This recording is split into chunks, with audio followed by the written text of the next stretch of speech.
Welcome back. Welcome to Decision Space, the only show to take place right here in the space between the turns in your favorite games. I'm Brendan Hansen.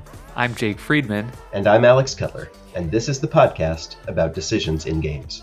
We are so tremendously excited to be joined today by Alex Cutler, the head of development at Pandasaurus Games and designer of games like Expansity, Team 3, and Before There Were Stars. On the show today, we'll be talking about development, the sort of process that comes after design in the creation of a game. We'll delve into what that is, decisions around developing games, try to pick Alex's brain on how to develop interesting and fun decisions in games. We'll use The Wolves, a recent hot game from Pandasaurus, as a conversational case study. And then in the back half of the show, we'll also make a special exciting announcement tied to development, tied to maybe game design, and then use that as a case study as well. And then talk generally about development too. I think this will be a really fun episode that sort of pulls in more of the board game design world and how the games we often talk about on the show come into being. So how are you both doing today, Jake and Alex? Well, I'm doing great. Really excited to have Alex on the show. Really excited for this conversation. I think for me, as more of the design layperson in the room, I often hear like, this game had great development, or like, I wish this game had more development. And I feel like a lot of times that's just like thrown around. So I'm just excited to see like what that means from some experts. And I think that'll really help my understanding of this topic. Yeah, I'm really excited to be here as well. Development is sort of one of those mystery box kind of phrases, to your point, where it gets a lot of blame and a lot of credit sometimes, but it's just a part of the process, like anything else, between when a game is just an idea to when it's a product on a shelf. So definitely excited to talk about it more with y'all. And Alex, I want to talk about your bona fides here up front a little bit, because we came to know each other at first actually as design friends. We met and regularly went to a local design group. And I think that even at the very beginning of when we first met each other, you were sort of invaluable in your ability to look at a design, pick apart what it was doing and what it was trying to do, and find and suggest ways that the games could do that better. And I think I really think of that as being sort of what the core role of development is. And maybe we can pivot into a conversation of that. I said that we'd talk about your bona fides, and then I talked about our past. So first, let me say, those are not your bona fides. You've done development on games like Umbra Via, Skate Summer. You co-developed That Time You Killed Me by Peter Hayward, the really cool abstract time travel game from Pandasaurus. Gods Love Dinosaurs. That's another game that is really systems sort of driven with interesting relationships between different types of animals on the board. That's really cool. And then games like Skull Canyon Ski Fest and Skate Summer, which are all doing sort of, I think, unique and interesting things that, from a game design perspective, that required special handling in maybe a different way than someone who was developing, say, a textbook Euro game that's about point conversion or that sort of thing. Maybe even point salad that we covered last week. So I think you have this ability to tackle complex problems and synthesize what they're trying to do and make them approachable and fun. Well, thank you. I really appreciate that. And I will say, of all my bona fides, being your friend is the one I'm most proud of. I literally just got so warm. I think one thing that I'll say as far as my role at Pandasaurus is, in addition to being the head of development, I also do our scouting. So scouting in the context of board game companies means I'm going to conventions, taking online pitches, seeing the games that designers are pitching to Pandasaurus that they want to get signed. So to your point about the interesting types of games that I've worked on, one of the things that I'm really fortunate to get to do in my job is be the one on the ground looking for the new games that we sign. So I actually get to sort of pick the games that I'm excited to work on or that I think are doing something interesting, which is just a wonderful synergy with development. Because, I can't speak to how it works at every other company, but I can imagine a situation where someone else is signing games that they find interesting and then saying, "Hey, Alex, you need to work on this thing. Sorry that you hate 3-hour Euros, but here you go, develop a 3-hour Euro." It's not like it's completely up to me, obviously, but I get to kind of be that first line of like, do I think this is something interesting? Do I think this is something worth, Pandasaurus taking a look at? And that means that in practice, I get to work on a lot of games that I'm really, really excited about, which definitely makes my job easier. I just want to say, what a cool job. Sounds like a ton of fun. I'm incredibly grateful to have this job. I had been a designer for about 6, 7 years. So I met Brendan, as Brendan said. We were in the same design group. And I don't know if you've had a past episode where you kind of like talked about the trials and tribulations of being a journeyman designer, but it's a lot of hustle. It's a lot of going to shows and networking and paying your own way and hoping for maybe getting that contract with that $500 advance or something that doesn't even cover the hotel you stayed in. There's just not a lot of full-time employment in board games, especially on the creative side. And making the transition from freelance design into a development role basically allows me to do something that I love every day. So I'm just very grateful that I get to wake up and work on board games. Yeah, it's so awesome. I think also just at the start of the show, Alex, I want to mention the games that you've designed yourself too, just so people know about those. I'm sure they will be familiar to some and many. But so you designed Expansity, which came out in 2018, which is a city building. I would say your most classic Euro sort of strategy game. Then there's also Team 3, which is a really cool dexterity game about building blocks on a team, building towers of blocks on a team that is so zany and fun. And then you have Before There Were Stars, which is more of a storytelling game. So your games span this wide gamut, which I think makes you probably better equipped than most to just take on a dev project of sort of any game, because even your design background is really varied. Yeah, I like working in a lot of different spaces. I've never felt a strong compulsion to kind of make the same game over and over. For better or for worse, because that's definitely a career track that you can have as a designer. But yeah, I appreciate that. That's something that I get a lot of enjoyment out of, is just trying something new, working in a different space than I usually work in. That's awesome. So maybe, Alex, we can pivot to talking about what is development for those who don't know. And I, in laying out the notes, sort of had 3 key pillars that I could see. And maybe you can tell me what I'm missing. So I think development so it comes after design, right? Someone's designed a game, and then you or someone else in a development role steps in to help make the game better. You'll do work on it after a game's been signed and sort of button it up, get it wrapped in a nice package, clean up the loose ends. But you're working to achieve a fair play space. So I think that in my eyes, I'm using fair, not balanced, because some games are intentionally not balanced. But a fair game that everyone is coming at the table having the intended experience from their seat, if it was sort of an asymmetric game or something. You help to work to ensure that the design space gets fully explored. If there was something about the design that wasn't, there was this untapped potential, maybe you would help the game and the designer tap that and make sure that this cool potential gets explored. And then also you're looking for cleanliness and playability. If there's rough edges, you want to sand them down so this really cool game can become a really viable product. Brendan, that was a really great explanation of the question. I was just going to channel full Office Space and just say, what would you say you do here? I would love to go through those points kind of bullet by bullet, and I'll also add in a 4th one to the end, which is developing to spec, or developing with product in mind. Cool. A lot of what designers do is sort of, they have this free reign to create their idea, right? And a lot of times as a publisher, you have other considerations. So component count and theme and marketability and player count. And there's a whole bunch of other little factors where, the developer kind of has to be the slightly business-minded creative who makes sure that the designer's original vision is something that will actually do well once it comes out. Yeah. So do you want to jump up back to the top, the first one you said there?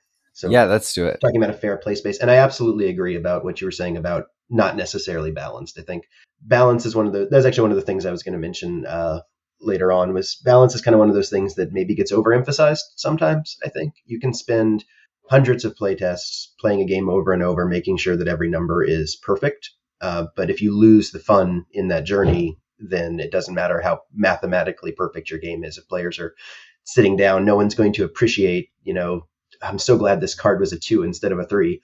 That you really made my day, if they're not having fun doing the other things that are going on. Yeah, that's totally. Such a great point. If I could just jump in, it really reminds me of something a good friend of mine and friend of the show, Paul Solomon, said about his game design Honey Buzz.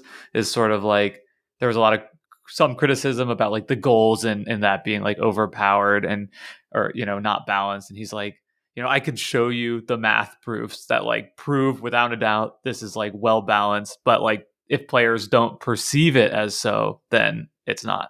Yeah, I mean, playing a game is inherently kind of an individual experience at the end of the day. Like, you're playing with other people, but you've won or lost usually, right? Sometimes you win or lose as a group. Sometimes you're playing a solo game and you're winning or losing by yourself. But your opinions of is a game balanced are really informed by your personal experience. So I've definitely had that situation as well. And I know we'll get to it later when we talk about the Wolves a little bit of, there's sometimes questions of, is this game exactly balanced, or did I lose for some reason that the game, caused me to lose? And there's certainly cases where a game can have problems or be unbalanced, or developers, weren't brought in or didn't do their job right. But there's also a lot of just that human element of people are going to have opinions. There's no game out there that nobody thinks is unbalanced. You know what I mean? Like there's any game out there, no matter how perfectly mathematical, there's going to be somebody who's like, yeah, but I don't really know. I think the game made me lose. Yeah. But that guy drew pocket aces. Well, I think that that's such an important point, though, because this is such a common development pitfall that I've really had to work hard Alex, we've worked on games together, to not fall into, which is outcome bias, which is just the idea that we are so informed by our experience of a game. So, and this falls into the thing with decision spaces too, right? Where you could pick the worst decision that maybe there's a 10% chance of that decision working, a 90%. So it's the wrong decision, right? If the other one is a 90% chance, you could win with a 10% chance and then feel really validated in picking that decision, but it's still probably the wrong outcome. And I feel like development wise, you can fall into that pitfall of, oh, the game keeps doing X to me. I must need to fix it, not taking into account that it's a small sample size, or maybe my opponent's just really good at creating some specific position. So it's really hard to divorce your own experience and the experience that everyone's having at the table. Yeah, and I think something that is an interesting segue from that point is the value of having a second set of experienced eyes on a game design.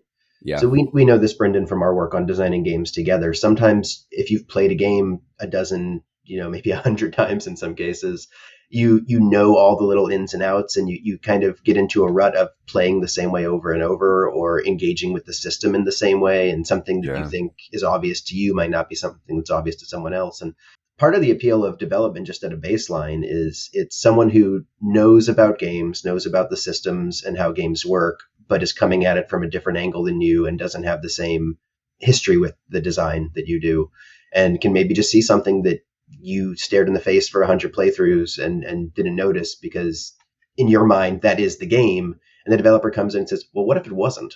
Yeah. And then it just goes from there. And then oftentimes the what if it wasn't makes it such a better game, at least in my experience. Maybe I've been lucky, but I think that there's so much value potentially to be had. Yeah, well, I think the hope of every developer is that they don't make the game worse. Yeah, sure. Okay. Well, I feel like I need to jump in here, because we've talked about a lot about balance being not the end all be all and a highly subjective. So like, what then is, like, how do you all define a fair play space? Yeah, so I think a lot of what you're doing is seeing the game at its extremes as a developer, or at least that's part of my goal when I'm developing, which is stress testing. It's making sure that at this player count, or if a player tries this strategy really hard, it doesn't break the game and it pushes at the edges of what that system allows without ruining the core of the experience. So a lot of my development is testing at 2-player, 3-player, 4-player, 5-player, trying this rule at this player count, trying that rule at a different player count, seeing which ones work and which ones don't, and really trying to make sure that if there is a way to break the game, that we've sort of poked at the edges of that. Gotcha. That's helpful. Thank you. Yeah.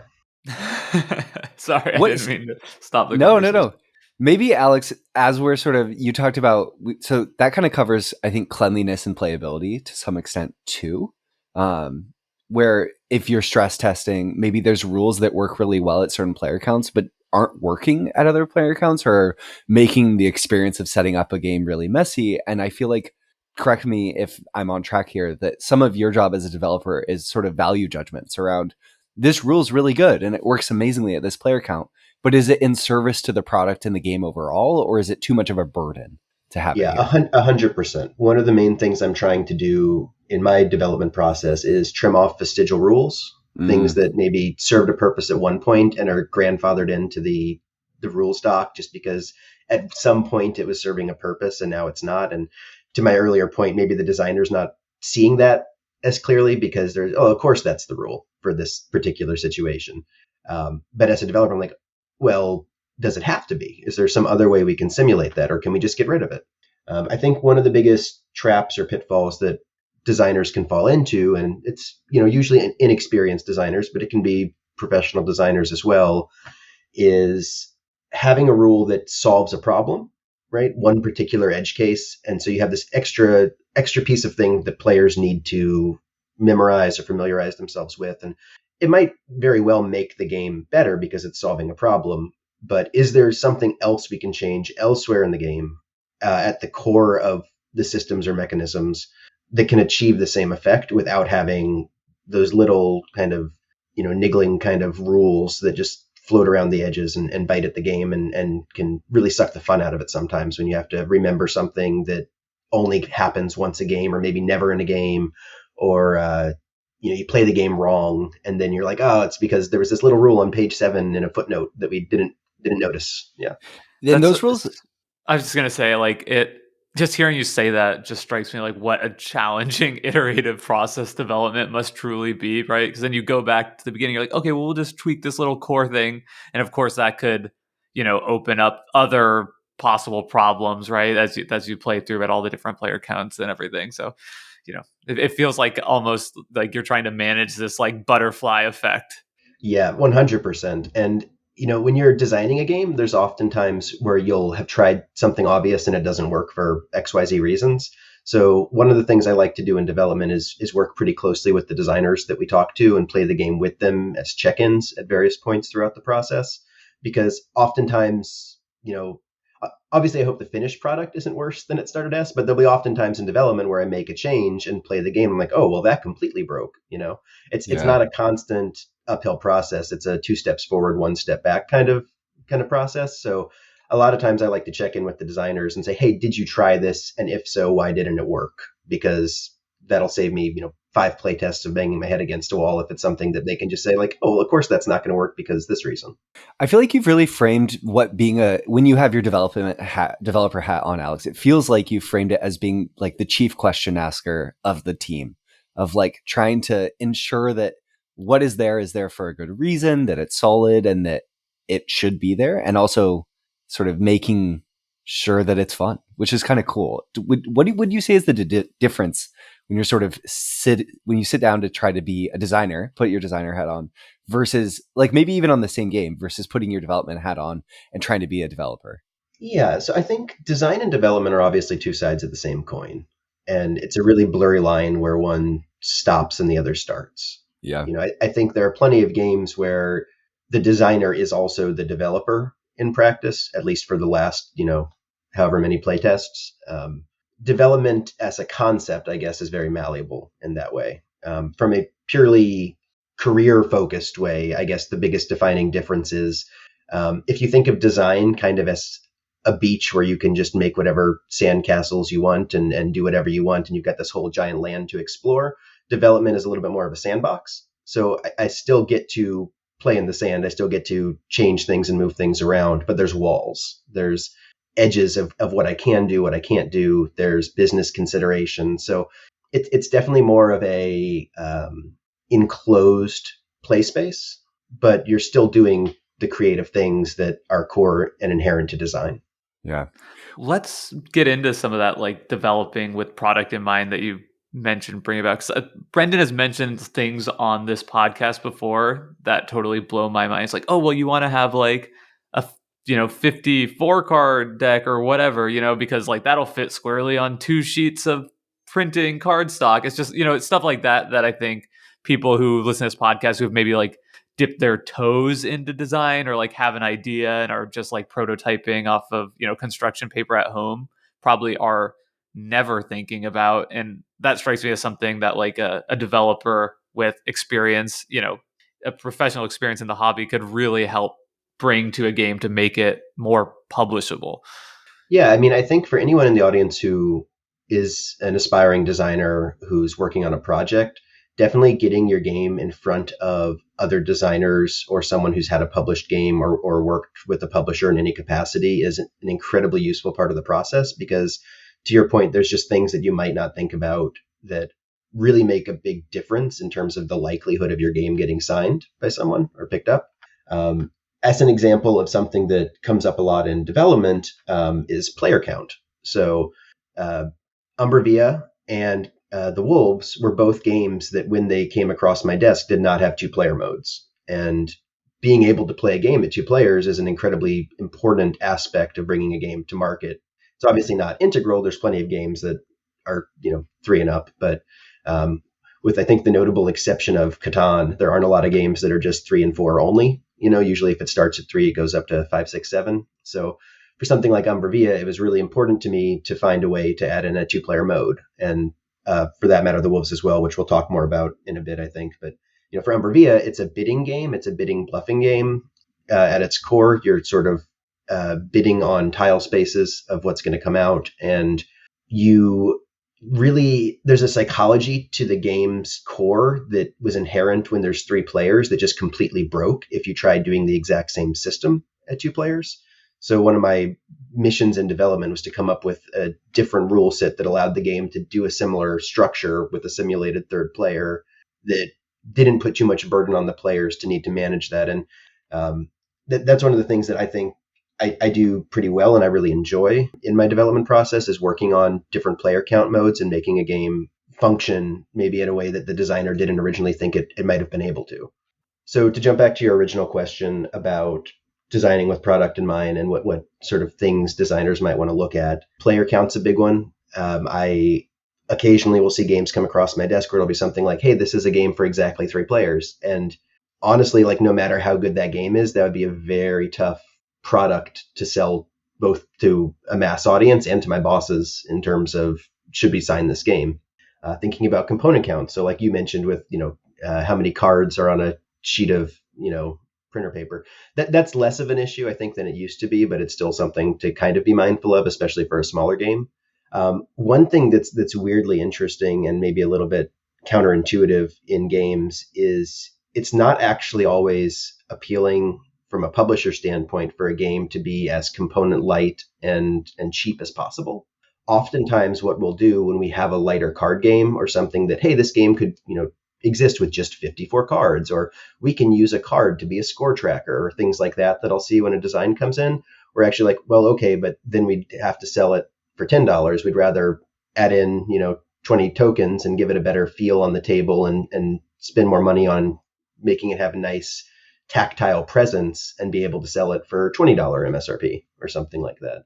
So it's not always a goal to reduce a game to its sort of bare bones, which I think designers sometimes think is a selling point, or it's something that they work on, stripping the game down to, hey, this is the simplest way you can do this concept. But, outside of the button shy kind of like, very light card games, I think most publishers like to have their games have a little bit more heft to them from a why should I buy this product over a different product standpoint.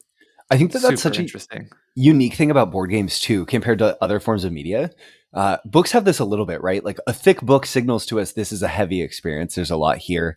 You can play with typesetting and text to change the size of a book. But with games, so much of how a game is published and positioned signals to the players the type of experience. So I feel like even going back to design so much, it's so important to think about what am I signaling to my audience in what I'm putting on the table about the experience that they're going to have. And then how can I scale that up or down to fit the experience that I want them to have?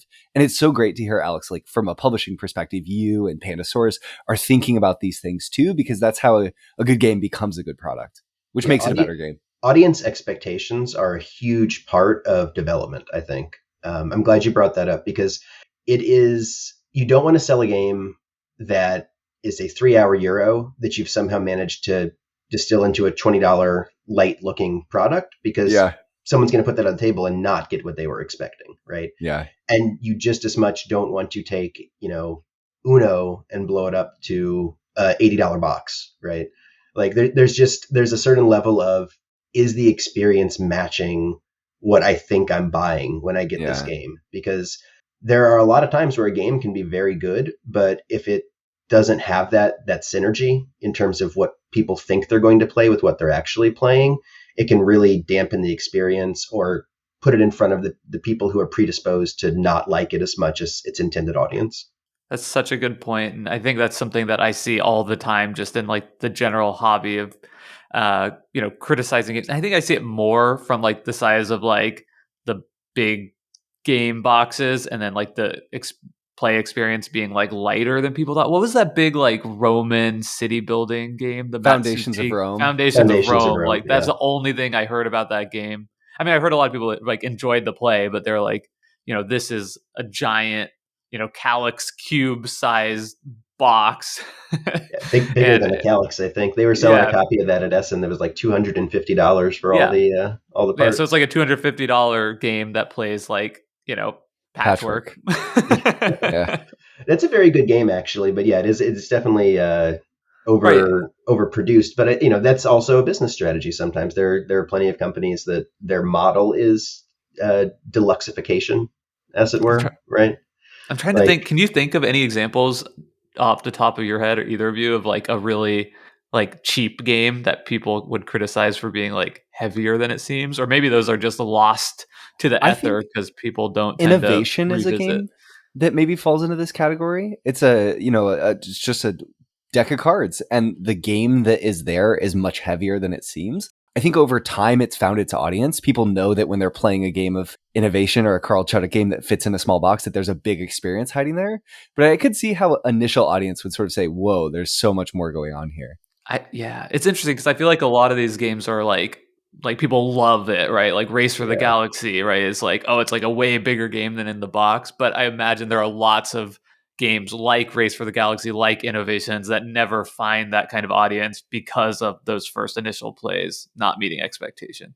the one that jumped to my head immediately when you asked that question was the Looney Labs pyramid system. I forget what the exact name of it is, but it's these little plastic pyramids that have an incredibly deep kind of chess-like variant with like 100 different versions. But it's it's like a little $10 set of pyramids or something.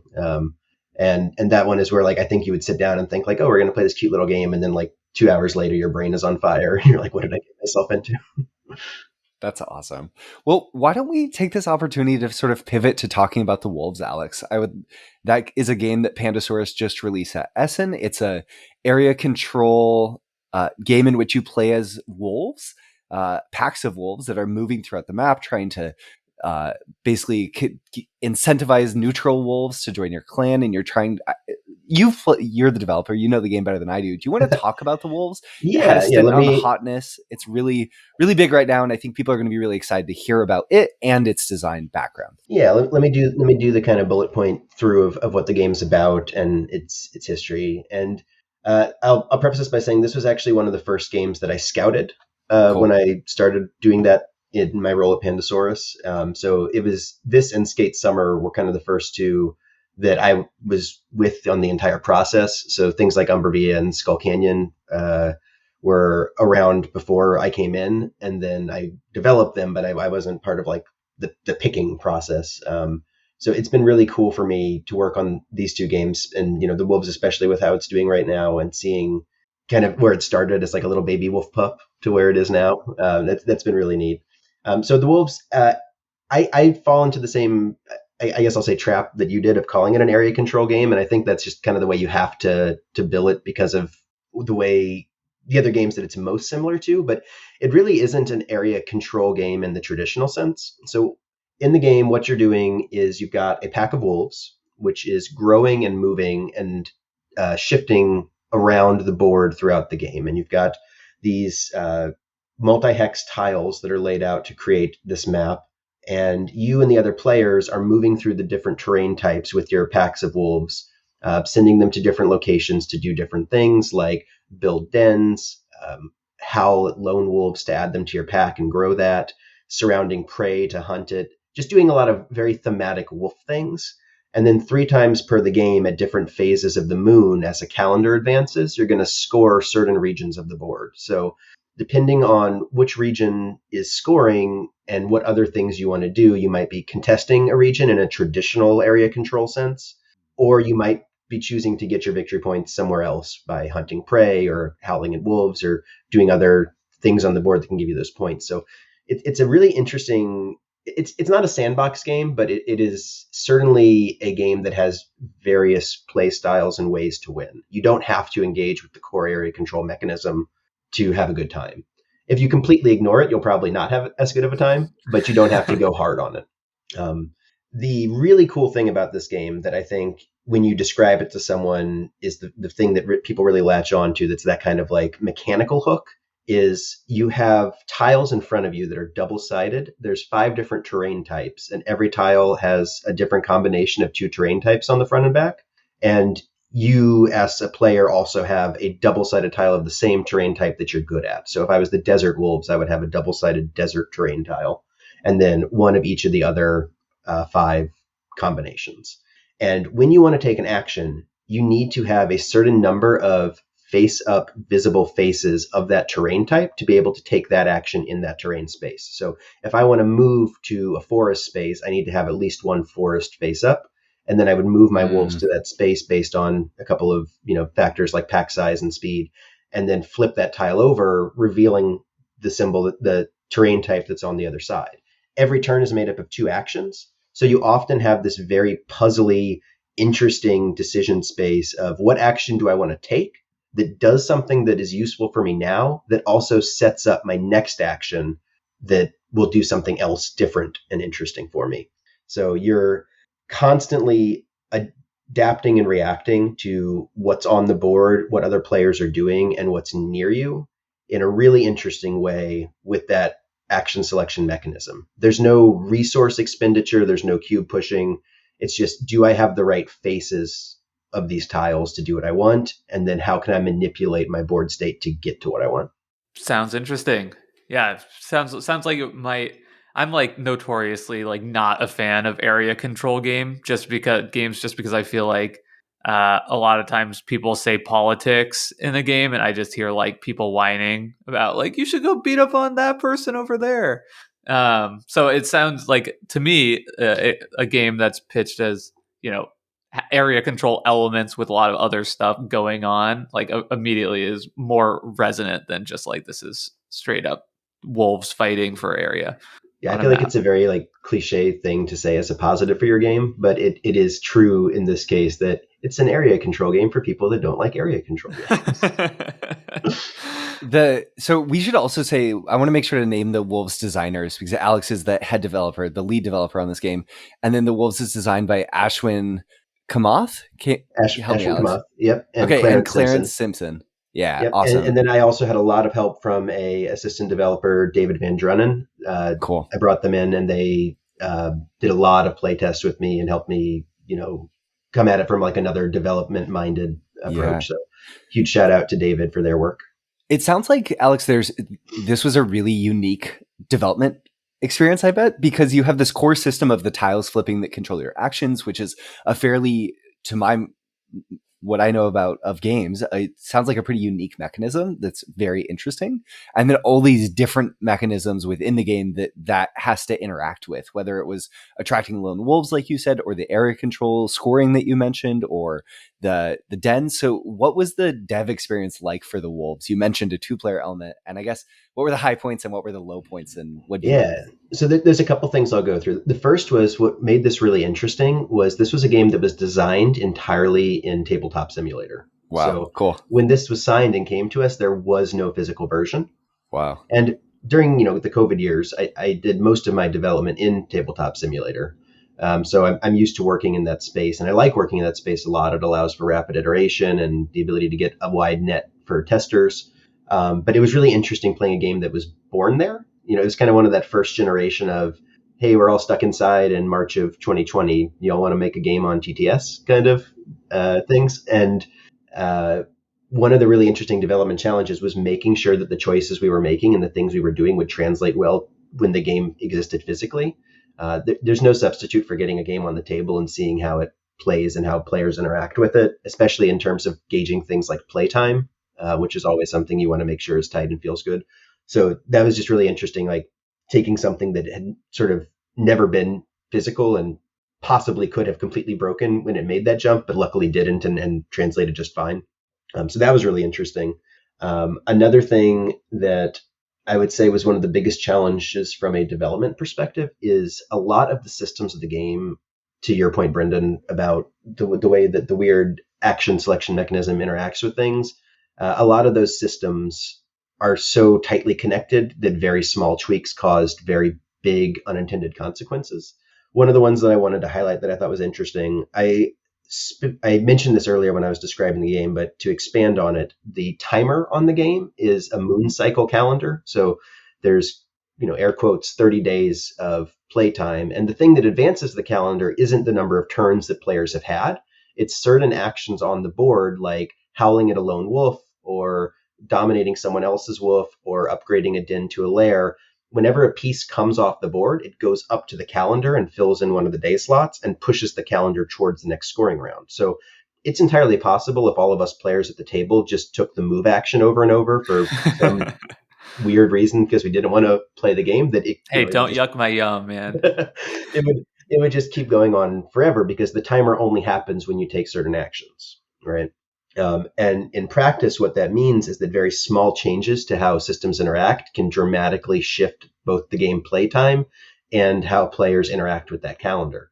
So one of the big challenges in development was trying to make sure that the game was fair within a system that was very hard to balance. So if we go back to that language of fair versus balanced, I have seen, one of the things that I've seen in terms of the early chatter of people who played it is there's a few questions like in BGG. Hey, if I'm the fifth player, do I get less turns than everyone else sometimes? And because there's not a rigid turn structure, in effect, you might get fewer turns.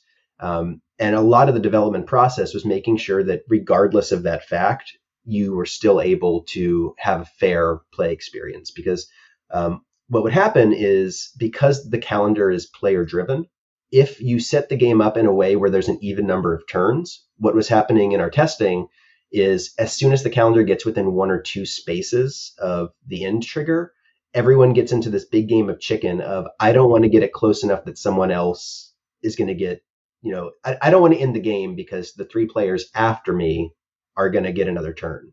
Or if I'm the fifth player, I really want to end the game because then nobody else gets another turn. And even though it was fair from like it was balanced from a mathematical standpoint of we're all getting the same number of turns, it actually ruined the core experience and made the game feel unfair for most players.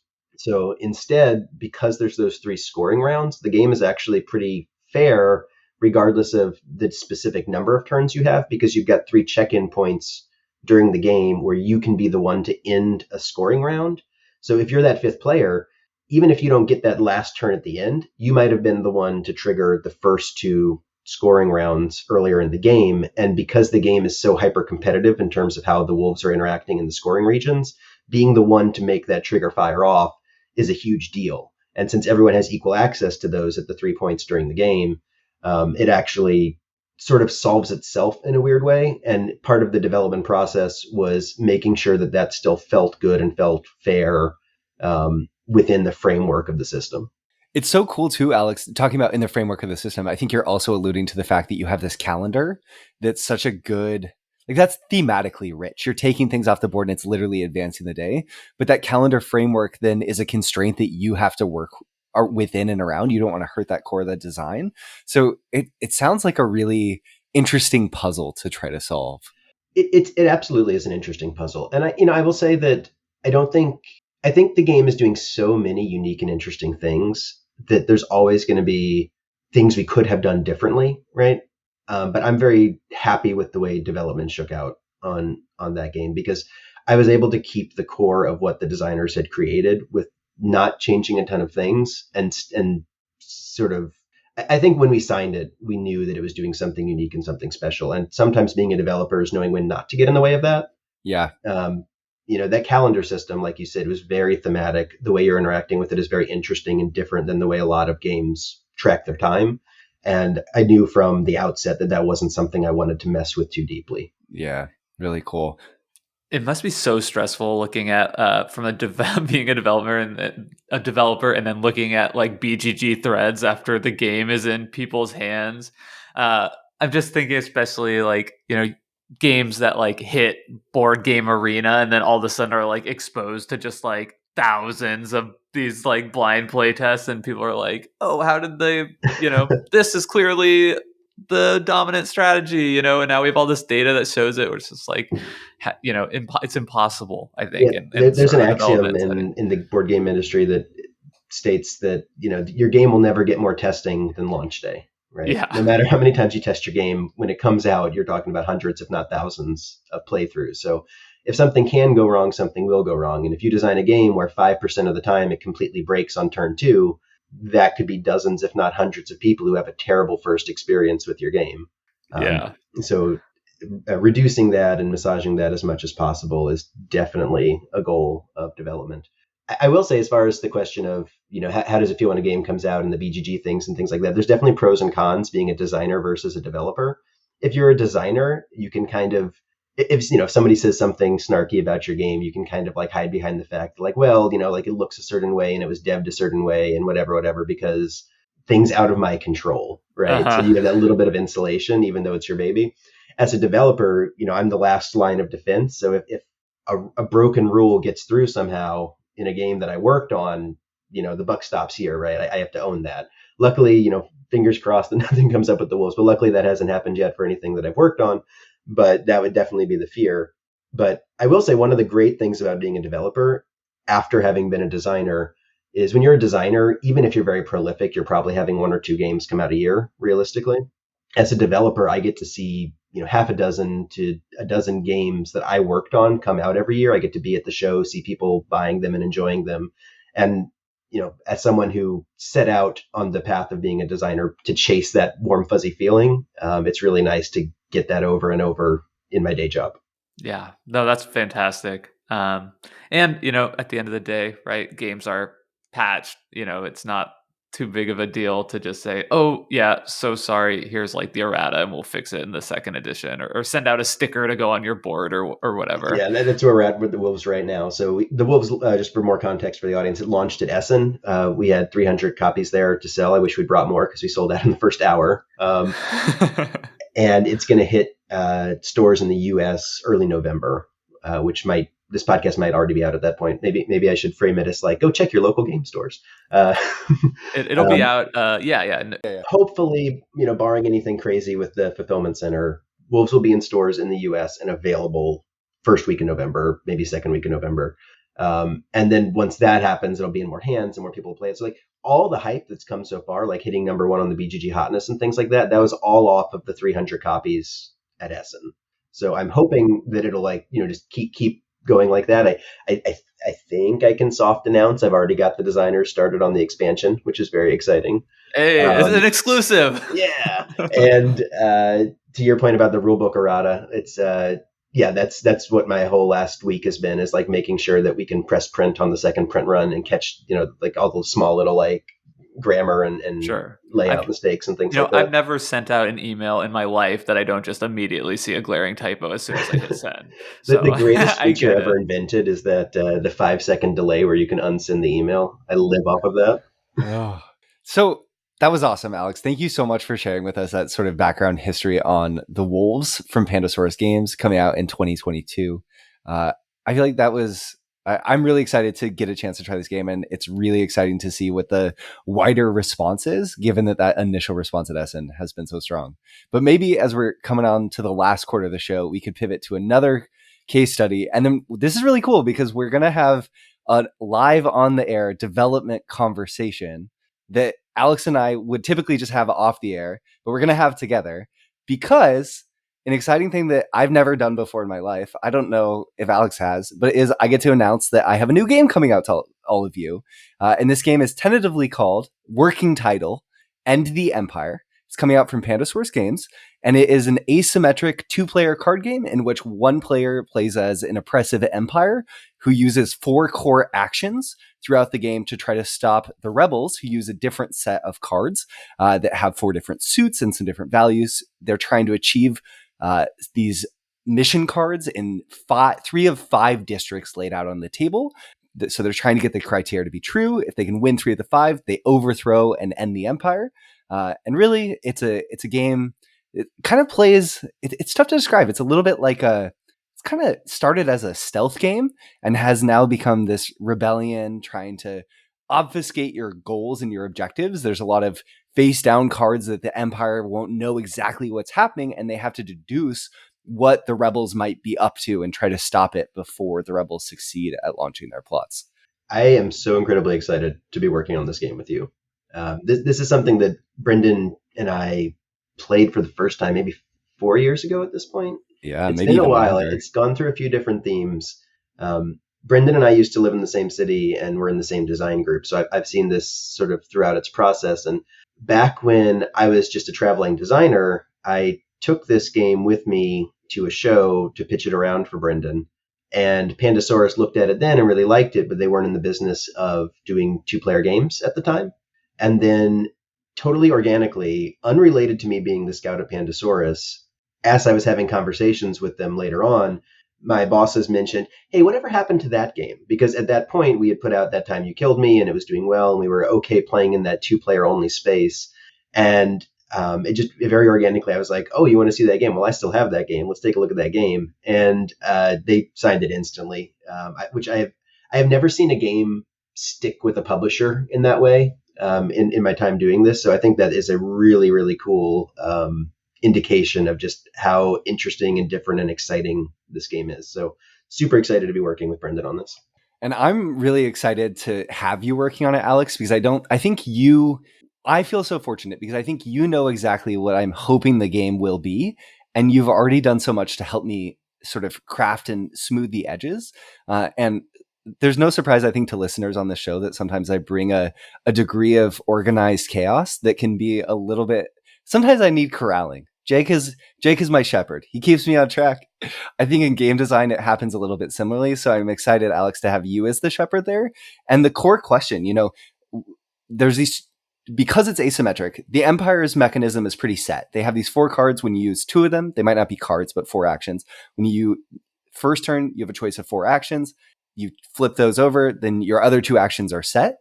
Once you use those 2, they all get refreshed. Almost like a Matt Gertz style play your hand, then you pick it all up type system. But on the other side with the Rebels, you have a hand of cards. And right now, the development decision that Alex and I are really chewing on, that maybe we can chew on here and now, is this decision and if it should be a 6-card hand for the Rebels or a 5-card hand. Do you want to talk about, I've been talking a lot, Alex, maybe you can talk about how that affects the game and stuff.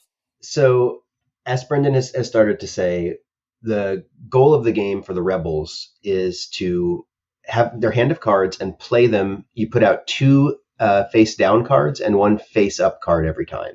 And you're putting a indicator of where you want those cards to go at the intersection between 2 districts. So on the table in front of you, there's a line of 5 districts. So, if we're using the kind of, Hunger Games style framing that, it kind of came out of, it's like the District 1, District 2, District 3.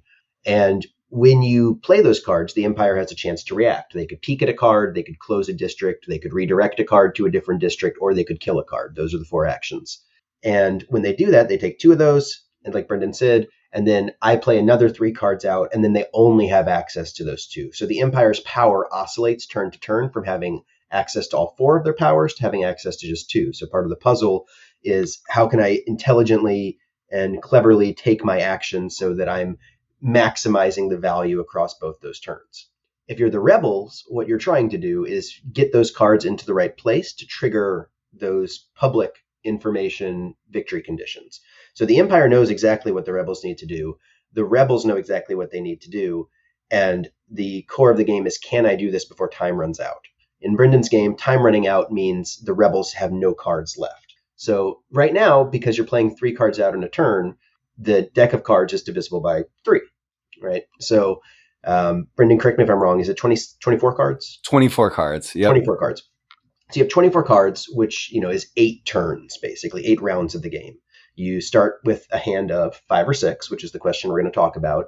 You play 3 of those cards, you draw 3 back. So if you have 5 cards, you're playing 3 cards and then have 2 in your hand, and then you draw back up to 5. If you have 6 cards, you have 6, obviously, play 3, draw back up to 6. So what Brendan and I have been trying to puzzle out lately is which of those makes more sense for the players to have. And it sounds like it wouldn't be a big deal, but in a game that is as tight as this game, where the decision space is so kind of perfectly, meticulously balanced for a 2-player experience, it actually ends up being a big question.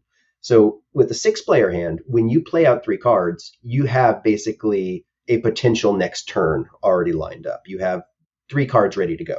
And at the end of the game, when you come into that last turn, when you play your second to last turn, or sorry, your third to last turn, and draw those last 3 cards, you now have perfect information about what you're going to have in those last 2 turns. If you have a hand of 5 cards, then you're drawing 3 cards off the table on your third to last turn, and then there's just 1 card left on the table, because while the math works out for playing 3 each time, if you have a hand of 5, if you start with 5, you do have this 1 annoying card that's left on the table. And because you've already played the other 23 cards, you should know exactly what that card is. But of course, in practice, nobody actually memorizes the cards. So it's this very weird kind of like extra little thing on the table that you don't have information about. And then you're drawing 1 instead of 3 that time. So it's not pretty the way that the 6-player hand is. But with the 6-player hand, you have more complexity in your decision space turn to turn.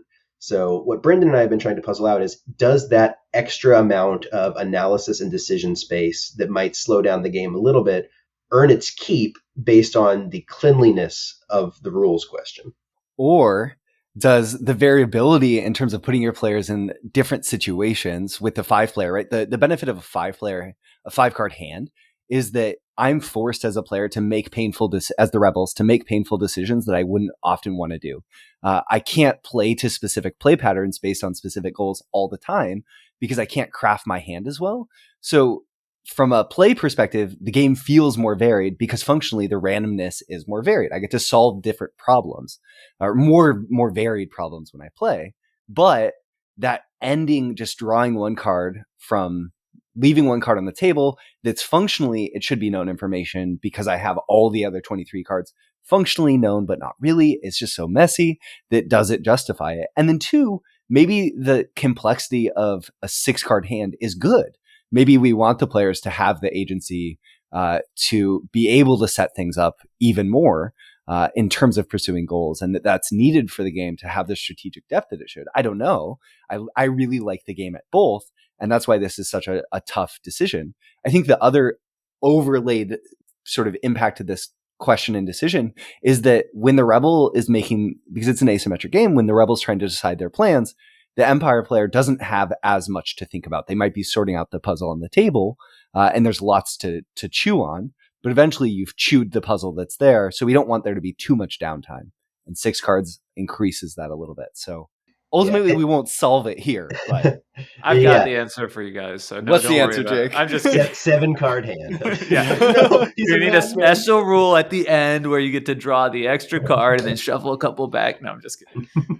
I have tried. Yeah. Okay, go for it, Alex. I was just gonna say, this is like such a classic, like interesting for us. Like maybe everyone else is like, why do you people set this off 10 minutes ago. No. It's one of those things where it sounds like such a small nothing burger of a question. Like it's not even a rules question. We're not changing a rule. We're literally just changing the setup of, are we drawing? The rules still draw 3 each time, right? Like it's not actually a different rule. It's just a setup question. But it has this weird knock-on effect of like a completely. I think Jake used the butterfly effect phrase earlier. It's like it unfolds in this really weird, chaotic way that can like lead to very different play experiences from the smallest little question. Can I ask a question about please. the play test so far? So is it too early in the process, or do you already have a sense of like what the win percentage is by side? Because what I'm struck by is that the rebels with 6-card hand is going to empower them up considerably to the 5-card hand based on what we've been talking about. Yeah, that's a really good question. I'm curious to hear Alex's answer, but basically we've gone back and forth on this. And right now, I feel that it's about 55-45 rebels, right? So that does with impact 5 cards or 6 cards. Honestly, it's about the same either way. Like, need to keep collecting data. But one thing to keep in mind too, Jake, is that things that have changed. I've playtested this game for a long time, but like the objectives have changed. The rebel deck has changed slightly. The number of cards at one point I was testing 7. So there's like lots of little levers that have changed that I think have impacted how I think about it and have impacted the validity of my data and going back and looking at what the win percentage is in terms of what it is exactly right now. Yeah, I think weirdly it matters less than you might think, whether it's a 5 or 6 from a win percentage perspective. It's mostly just like a player feel and an experience and a rules upkeep question. Uh, we haven't done enough like broad testing at this point that I could confidently say that, but I don't feel like there's a dramatic difference in which side wins so far, at least based on how many cards you have in your hand. Yeah. That's So interesting. is there a way you're leaning, Alex, of like your gut developer feeling? I think I have historically leaned a little bit more towards 6, and you've leaned a little more towards 5. I think that that's true. Yeah. I like it from a cleanliness perspective. I like Yeah. that your last turn of the game is drawing the last 3 cards out of your deck. Yeah. If there was some magical way to have 5 cards in your hand and draw 3 on the last turn, if we could just break math for this game and this game only, that would be wonderful. It's so funny too, because Jake mentioned, right, your brain goes to, I'll just throw in a cudgel. Okay, just on the last turn, draw all the cards remaining.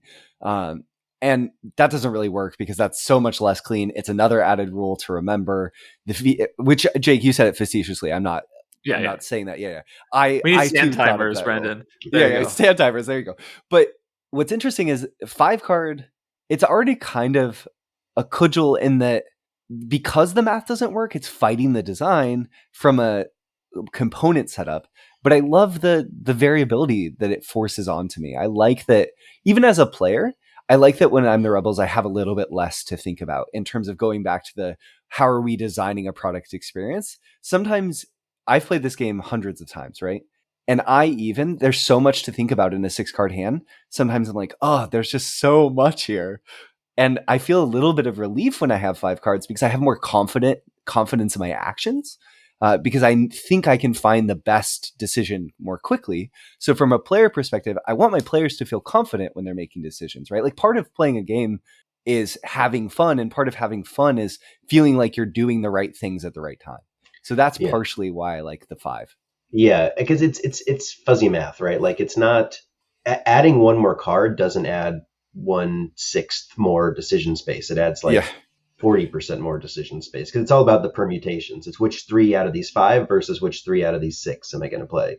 Yeah. And oftentimes when you have 5 cards, there's maybe 1 or 2 that you definitely don't want to play right now, and it kind of makes your decision a little bit easier. And then, like you're saying, at a 6-player count, it really opens it up. So I feel like we could talk about it forever and not come to like a perfect answer. I think it's going to come down to testing. Like I think we do A/B testing. We play, one group of people with 6, one group of people with 5, track player times, track rules, questions, and concerns, and make our decision based on the best option. But I think there's very clear pros and cons for both. So it's not an easy answer. And I think that's kind of true for a lot of development. There's a lot of design, and this is going to circle back all the way to the beginning of the difference between design and development. A lot of design is finding right answers. Like, this is better than that, right? Yeah. And they say, how do you know when your game is done and ready to pitch it? It's when you're changing things to change things, not changing things to make the game better, right? Well, this could be this or that, and they're both doing interesting different things. So development is, it's in a weird way, design is like the first 90% and development is like the last 90%. It's trying to puzzle out a lot of questions that don't have right answers. I was saying this about the wolves, about how the different ways we could approach the calendar and the player count thing. It's both had pros and cons. I went with the decision that I think makes the game more interesting and better, and we're going to ultimately do the same thing for In the Empire when we pick one way or the other. But there's not a wrong answer there. Yeah. It'll be an awesome final game. 90% is the BGG threads after it's released. Yeah, the third 90%. This was a really, really excellent case study, I think. Just, it was fun for me to be a fly on the wall and listen to y'all kind of hash this out as classic development decision and problem and the factors that go into it. So I hope it was interesting for others as well. I kind of want to usher, Brendan, I'm super excited for you before we kind of go to our final takeaways from this episode. congratulations on getting this game signed. Is there any sense of like when this might be in stores, or is it still too early to say? I'm staring at Still, Alex. okay. Still too early to say. I as soon as Brendan, as soon as we know, Brendan can announce it on the podcast. Okay, I would say our current target is sometime in late 2023 or early 2024. So that's cool. That's not set in awesome. stone yet, but year and a half from now ish. One All of right, the, well, we'll hold you to it. we didn't even mention this in terms of describing how the game works, but one of the things that Brendan is working on right now that him and I are talking about from a development standpoint is we're trying to add a light kind of campaign mode to the game, so a little bit of narrative arc, sort of like how you have missions in The Crew or a game like that. Not exactly, but something to give the game some more legs beyond just what the core experience is. Awesome. Sounds super Alex cool. is saying Well, get to work. yeah. Well, excited for Making more podcasts. updates. Come on, Yeah. man. But let's kind of usher into the final last few minutes of this podcast and just sort of what are the key sort of takeaways, I guess, from this conversation? Anything that we should like leave the people at home with about development? I guess for me, I'll start. I just think, this is a really interesting insight into what development is that I haven't had before. I'm really eager to do this type of episode again. I think, if we had other developers in the industry interested in coming on talking about some of the games and their challenges with it, that's something I would love to do on this podcast. And yeah, so I mean, for me, I'm kind of just seeing this as the kickoff for something interesting we could be doing with this podcast in the future. How about y'all? I'll go next so Alex can have the final word. But I think I was really struck as a takeaway by how much Alex, in describing the job of what a developer is about asking the right questions and then testing the assumptions of the answers that come out, whether it's in conversation with the designer or in conversation with playtesters or just Alex in conversation with the game itself and looking at it. And, through decisions, asking questions of the game and seeing how the game responds. I think that as a designer, you're asking the question of what's possible, what should exist. And as a developer, you're more asking the question of how will this best exist? And I think it's so awesome that game design and the board game industry overall is developed to the point where we have people whose job it is, like Alex, to take games and sort of interrogate them and say, how can you be your best, and to help them get there. So thank you to Alex for the work that you do. It's so cool. And I want to hear your takeaways, Alex. What did you learn anything from yourself? Well, first of all, I really appreciate that. Thank you very much. And I think it's a newer field in board game design, right? That, a lot of companies 10 years ago didn't probably have an on-staff developer in the same way, obviously bigger companies like a Hasbro do, but, a lot of the hobby market that we talk about didn't. So it's finally getting, I think, more widespread recognition as a important part of the process. BGG recently added developer credits to their listings. So that was nice. I get to have my name on the back of the box, which is cool, right? Like I almost feel like an ownership of it from a design standpoint. But I will say, so one of the big so to comment on your point about this, the kind of like the science of it, right? Like a lot of what I do is empirical method, right? Like we are doing that kind of test an assumption, right? See what works. Board game design is always straddling that middle ground between art and science, right? Sometimes, and some, it depends on the designer too. Some designers have a very science math based approach, right? And sometimes it's very, painting on a canvas or actually the two ways that I like to describe it are you've got sculptors that work with clay or sculptors that work with stone, right? Like there's some designers who like build something up and add on bits, and there's some who kind of start with this stone and they can see the game in the core and they chisel off the edges, right? And they're both valid approaches. I think I'm more of the chisel approach of like trying to take pieces off until the pretty part is left. But that art versus science, a different way of framing that comes up a lot in game discussions is thematic versus mechanic. And it's not a one-to-one analogy, but people talk about thematic first design, theme first design, or mechanics first design. And designers will often have a preference. So I come up with a system and then I figure out a theme that fits over that. Or I come up with a theme and then I think about mechanics that fit over that. And the pairing of those two things, thematic mechanic pairings, is one of my huge like philosophical core tenets of what I focus on as a developer. So something like The Wolves was incredibly appealing because the mechanics that are going on in that game are incredibly thematic. The things you're doing, if you don't care about mechanics at all, you feel like you're a wolf pack. You feel the thematic nature of a wolf pack, right? Like it is a core experience in that game is mechanics that pair well with the theme. Just hearing you describe the wolves, like I kept thinking to myself, like that's just classic wolf stuff, you know? Yeah, You're it's wolf stuff, howling, you're man. building out the den Doing into a all the great lair. wolf stuff. Yeah. And that conversation, historically has been thematics, mechanics, or both. And I think one of the big things that you're starting to hear, like a shift in terms of framing that development is at the forefront of, is experiential design, experience first design. You have an experience that you want players to have when they sit down at the table and they open up your game. And from art through components, through everything like that, they have a little journey you want to take them on. And the theme and the mechanics are in support of that journey. Yeah.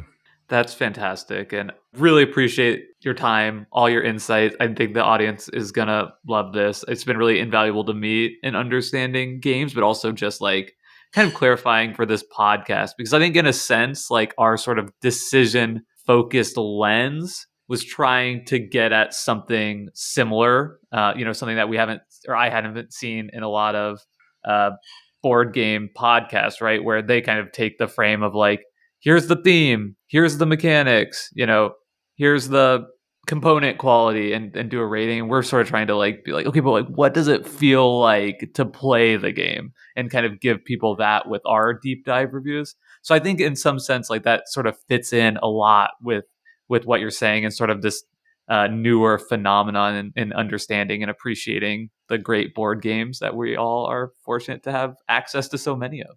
And Alex, clearly we could just keep having this conversation, so we're going to have you back on the show. I'm already signing you up for returning. But if people want to find you in the meantime to talk more with you, where could they find you? Sure. So I am on Twitter at Alex Cutler 89. We'll see how things go with Mr. Musk taking charge, but for now. Yeah. And if anyone wants to submit a game to Pandasaurus, you can use my Pandasaurus email, which is alex@pandasaurusgames.com. So just my first name at pandasaurusgames.com. If you want to submit a game, if you are a designer and you have design questions, like I love just talking about game design. I will happily, chew on a problem that you're having and give you advice or feedback, even if you don't want to pitch the game yet, or you don't think it's the right fit for Pandasaurus. I always like having that conversation, and my door's always open. Awesome. Well, thank you so much for coming on the show today. I'll say for pre-planners, the people who play games along with us to prepare for future episodes, know that we're going to be covering Rajas of the Ganges and Memoir 44 in our next upcoming games. You'll have a few weeks to prepare because next week will be another topical episode. Jake, do you want to close us out with maybe where people can find Decision Space? Sure, you can find Decision Space at our website at decisionspacepodcast.com. You can find links to all our other social media stuff in the description of this podcast. And as always, just a big plug for our Discord community, a really active community, people playing games, thinking about games, designing games, and talking about games 24/7. We would love to have you be a part of that. You can find Alex in there as well. So thanks everyone for listening. We want to thank Alex one more time and thank Hembry for our intro and outro music. Reach out. Until next week. Bye, y'all.